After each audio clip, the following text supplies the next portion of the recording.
நான் நம்புறதோட என்னை சுற்றி இருக்கவங்க நிறைய பேர் என்னை நம்பினாங்க. அதனாலே நான் ஓடணும்னு முடிவு பண்ணேன். என் பேர் ஜெயசூர்யா. நான் சோழிங்கநல்லூர் காரப்பொடி காரை வச்சுருக்கேன் தள்ளுவண்டியில்.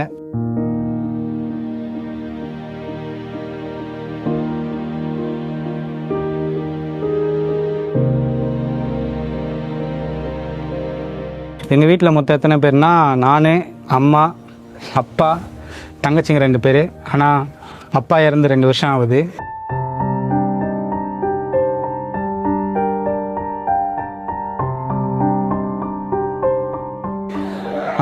இப்போ நான் ஃபுல்லாக தான் வந்து வீடை ரன் பண்ணிகிட்டு இருக்கேன். ஸோ நான் 9th வேலைக்கு போகிறேன்.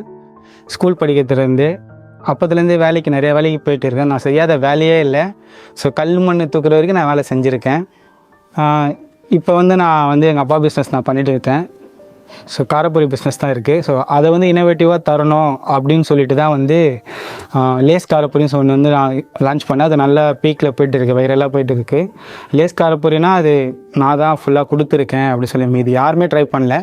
எல்லோரும் சிக்கனில் ட்ரை பண்ணும்போது நான் கொஞ்சம் வெஜிடேரியனாக சொல்லி லேஸில் கொடுக்கலான்னு சொல்லி தான் காரப்பொரி வந்து லான்ச் பண்ணேன்.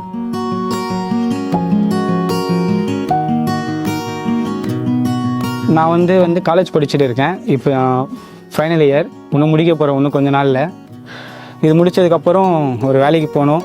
தென் பிஸ்னஸே ஒரு சைட் பேஸில் நான் ரன் பண்ணலான்னு இருக்கேன். இப்போ நான் ஒரு விளாக் சேனல் வச்சுருக்கேன், விளாக் பேஜ் வச்சுருக்கேன், ஜெயசூர்யா விளாக்ஸ்னு. ஸோ அதில் தான் என்னோடய டே பை டே என்னோடய சேலஞ்சு நான் போட்டிருக்கேன். நான் என்ன சேலஞ்ச் ஃபஸ்ட் ஸ்டார்ட் பண்ணேன்னா, ரெகுலராக நம்மளை க்ரோத் பண்ணிக்கிறதுக்கோசமே நான் ஒரு சேனல் ஸ்டார்ட் பண்ணேன், சேலஞ்ச் ரெடி பண்ணேன். ஆனால் அதை நான் ஃபஸ்ட்டு எப்படி ரெடி பண்ணேன்னா, நான் ரொம்ப கன்ஃபியூஸ். நான் ஒரு 5 இயர்ஸாக சோசியல் மீடியா இன்ஸ்டாகிராமில் வச்சுருக்கேன். நிறைய விஷயத்தில் நான் ட்ரை பண்ணியிருக்கேன். ஸோ டான்ஸ் பண்ணுறது, ஆக்டிங் பண்ணுறது, நான் சாங் பாடுவேன், நானே எழுதுவேன்.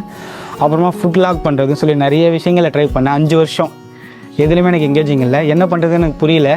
ஸோ வருஷம் பிறந்துச்சு 2025. இந்த வருஷத்தில் நம்ம எதனா ஒன்று பண்ணணும்னு சொல்லிட்டு மட்டும் முடிவு பண்ணேன். யார்கிட்ட கேட்குறது, என்ன பண்ணுறது எனக்கு புரியல. எங்கள் அப்பா கிட்ட ஒரு ஃபோட்டோ கிட்ட நான் என்னென்ன பண்ணலாம், இதில் இன்ஸ்டாகிராமில் வீடியோ போடலான்னு சொல்லிட்டு ஒரு 4 பேஜ் கட் பண்ணி எழுதி போட்டேன். அதில் ரெகுலர் டேஸ் சேலஞ்ச் பண்ணிடான்னு சொல்லிட்டு அவர் எனக்கு சொன்னார். அது ஓகே, அதை நம்ம கரெக்டாக பண்ணணும். ஏன்னா நான் நிறைய வீடியோ பண்ணது எல்லாமே ஒரு ரெகுலராக போடாமல் பண்ண தப்பானால் தான் இந்த டைம் அந்த 100 டேஸ் நான் கண்டிப்பாக முடிச்சு காட்டணும்னு சொல்லிட்டு தான் அந்த சேலஞ்ச் போல் இறங்கினேன். நான் ஸ்டார்ட் பண்ணும்போது ஒரு வேவ் தான். ஆனால் எனக்கு ட்ராக் பிஸ்னஸ் ரிலேட்டடாக கிடச்சிச்சு. சரி, நம்மளை நம்பி ஒரு விஷயத்த பண்ணுவோன்னு சொல்லிட்டு ரெகுலராக பிஸ்னஸ் பற்றி போட்டுருந்தேன். அதுக்கப்புறம் பார்த்தா என்னென்னு பார்த்தீங்கன்னா, அதுக்கப்புறம் நம்மளோட ஃபாலோவர்ஸ் நம்ம வீடியோ பார்க்குறவங்க என்ன சொன்னாங்கன்னா, ப்ரோ உங்கள் வீடியோ பார்த்து எங்கள் வீட்டில் நானும் பொறுப்பாகணும்னு ஆசைப்பட்றேன் ப்ரோன்னு சொல்லும் போது அது எனக்கு ரொம்ப நல்லா இருந்துச்சு. என்ன அது ரொம்ப மோட்டிவேட் பண்ணிச்சு. சரி, இதுக்கோசமே நம்ம ரெகுலராக வீடியோ போட்டாகணும்னு சொல்லி நினச்சேன்.